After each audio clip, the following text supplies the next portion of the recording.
ನಮಸ್ಕಾರ, ನೀವು ನೋಡ್ತಾ ಇದ್ದೀರಾ ಟಿವಿ ವಿಕ್ರಮ ವಿಶೇಷ ಕಾರ್ಯಕ್ರಮಕ್ಕೆ ಸ್ವಾಗತ. ನಾನು ಜೆಸೆಲ್ ಡಿಸೋಜಾ. ನೀವು ಇಲ್ಲಿ ತನಕ ಟಿವಿ ವಿಕ್ರಮವನ್ನು ಸಬ್ಸ್ಕ್ರೈಬ್ ಮಾಡದೇ ಇದ್ರೆ ತಕ್ಷಣ ಸಬ್ಸ್ಕ್ರೈಬ್ ಮಾಡಿ. ಕೇಜ್ರಿವಾಲ್ ಡೆಲ್ಲಿಯಲ್ಲಿ ಸೋತ ನಂತರ ಈಗ ಪಂಜಾಬ್ ಕಡೆಗೆ ಪಯಣವನ್ನ ಬೆಳೆಸ್ತಾ ಇದ್ದಾರೆ. ಪಂಜಾಬ್ಗೆ ಹೋಗೋದಲ್ಲದೆ ಅಲ್ಲಿನ ಒಬ್ಬ ಸಂಸದನ ಮನೆಯ ಒಳಗೆ ವಿಶೇಷವಾದ ಮೀಟಿಂಗ್ ಅನ್ನ ಕೂಡ ನಡೆಸಿದ್ದಾರೆ. ಈ ಮೀಟಿಂಗ್ ನಲ್ಲಿ ಏನು ನಡೆದಿದೆ ಅನ್ನೋದು ಮುಂದೆ ಹೇಳ್ತೀನಿ. ಅದಕ್ಕೂ ಮೊದಲು ಡೆಲ್ಲಿಯಲ್ಲಿ ಕೇಜ್ರಿವಾಲ್ ಅತೀಶಿ ಅವರನ್ನ ವಿರೋಧ ಪಕ್ಷದ ಲೀಡರ್ ಆಗಿ ಮಾಡಿರೋದರ ಬಗ್ಗೆ ಮಾತಾಡೋಣ. ಡೆಲ್ಲಿಯ ವಿರೋಧ ಪಕ್ಷದ ನಾಯಕಿಯಾಗಿ ಅತೀಶಿ ಆಯ್ಕೆಯಾಗಿದ್ದಾರೆ. ಅವರನ್ನ ಬಿಟ್ರೆ ಆಪ್ಗೆ ಬೇರೆ ಗತಿ ಕೂಡ ಇರಲಿಲ್ಲ. ಕೇವಲ 22 ಮಂದಿ ಆಪಿಂದ ಗೆದ್ದಿರೋದು. ಅದರಲ್ಲಿ ಇರೋರಲ್ಲಿ ಹೊಸಬ್ರೆ ಜಾಸ್ತಿ. ಕೇಜ್ರಿವಾಲ್ ಸೇರಿದಂತೆ ದೊಡ್ಡ ನಾಯಕರೆಲ್ಲ ಈಗ ಸೋತು ಸುಣ್ಣ ಆಗ್ಬಿಟ್ಟಿದ್ದಾರೆ.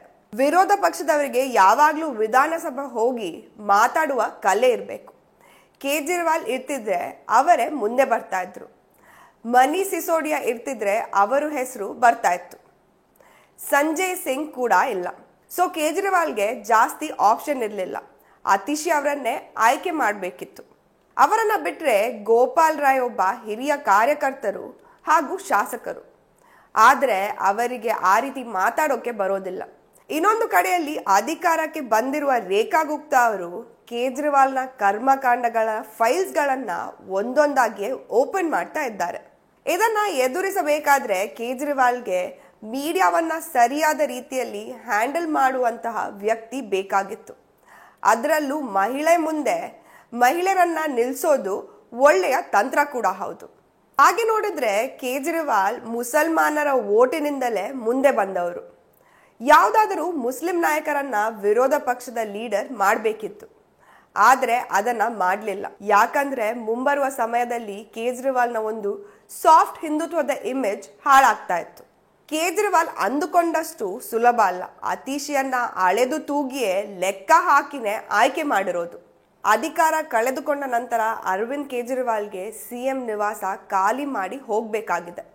ಹೀಗಾಗಿ ರಾಜ್ಯಸಭಾ ಸಂಸದರಾದ ಅಶೋಕ್ ಮಿತ್ತಲ್ ಅರವಿಂದ್ ಕೇಜ್ರಿವಾಲ್ ನನ್ನ ಜೊತೆ ಇರ್ಲಿ ಅಂತ ಹೇಳಿದ್ದಾರೆ. ಕೇಜ್ರಿವಾಲ್ಗೆ ಮೀಟಿಂಗ್ಸ್ಗಳನ್ನ ಮಾಡೋಕೆ ಸರ್ಕಾರಿ ಬಂಗ್ಲೆ ಕೂಡ ಇಲ್ಲ. ಹೀಗಾಗಿ ಮಿತ್ತಲ್ ಅವರ ಮನೆಯಲ್ಲಿ ಮೀಟಿಂಗ್ ಮಾಡ್ತಾ ಇದ್ದಾರೆ.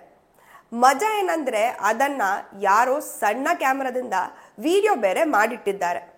ಇಂಟ್ರೆಸ್ಟಿಂಗ್ ಏನಂದ್ರೆ ಅರವಿಂದ್ ಕೇಜ್ರಿವಾಲ್ ಜೊತೆಗೆ ಸುನೀತಾ ಕೇಜ್ರಿವಾಲ್ ಕೂಡ ಮೀಟಿಂಗ್ ಅಲ್ಲಿ ಕೂತಿದ್ದಾರೆ.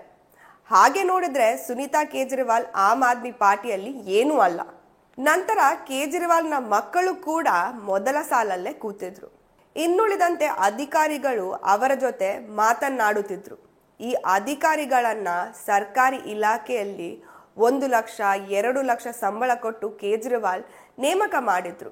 ಆದ್ರೆ ರೇಖಾ ಗುಪ್ತಾ ಅವರು ಬಂದ ನಂತರ ಅವರೆಲ್ಲರೂ ಕೆಲಸ ಇಲ್ಲದೆ ಕೂತಿದ್ದಾರೆ. ಹೀಗೆ ಎಲ್ಲರೂ ಸೇರ್ಕೊಂಡು ಪಂಜಾಬ್ಗೆ ಹೋಗುವ ದಾರಿಯನ್ನ ಹುಡುಕ್ತಾ ಇದ್ದಾರೆ. ಕೇಜ್ರಿವಾಲ್ ಪಂಜಾಬ್ನಿಂದ ರಾಜ್ಯಸಭಾ ಹೋಗೋಕೆ ಟ್ರೈ ಮಾಡ್ತಾ ಇದ್ದಾರೆ ಅನ್ನುವ ಸುದ್ದಿ ಕೂಡ ಬರ್ತಾ ಇದೆ. ಅಷ್ಟರಲ್ಲಿ ಹರ್ಭಜನ್ ಸಿಂಗ್ ಜೊತೆ ಭಗವಂತ್ ಮಾನ್ ಮಾತುಕತೆ ನಡೆಸೋದಕ್ಕೆ ಶುರು ಮಾಡಿದ್ದಾರೆ. ಇತ್ತ ಮನೀಶ್ ಸಿಸೋಡಿಯಾ ಪಂಜಾಬ್ನಲ್ಲಿ ಒಂದು ವಾತಾವರಣವನ್ನ ಸೃಷ್ಟಿ ಮಾಡ್ತಾ ಇದ್ದಾರೆ. 2028ರ ರಾಜ್ಯಸಭೆಗೆ ಪಂಜಾಬ್ನಿಂದ ಸದಸ್ಯರಾಗುವ ಪ್ಲಾನ್. ಇತ್ತ ಭಗವಂತ್ ಮಾನ್ ಹಳೆಯ ಆಫೀಸರ್ಸ್ ಗಳನ್ನೆಲ್ಲ ಟ್ರಾನ್ಸ್ಫರ್ ಮಾಡುವ ಕೆಲಸವನ್ನ ಮಾಡ್ತಾ ಇದ್ದಾರೆ.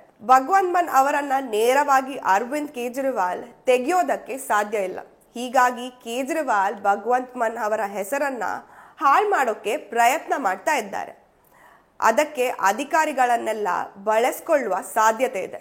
ಹೀಗಾಗಿ ಮನ್ ಅವರನ್ನ ಟ್ರಾನ್ಸ್ಫರ್ ಮಾಡುವ ಕೆಲಸ ಮಾಡ್ತಾ ಇದ್ದಾರೆ. ಒಟ್ನಲ್ಲಿ ಅವನತಿಯ ಹಂತ ತಲುಪ್ತಾ ಇದೆ.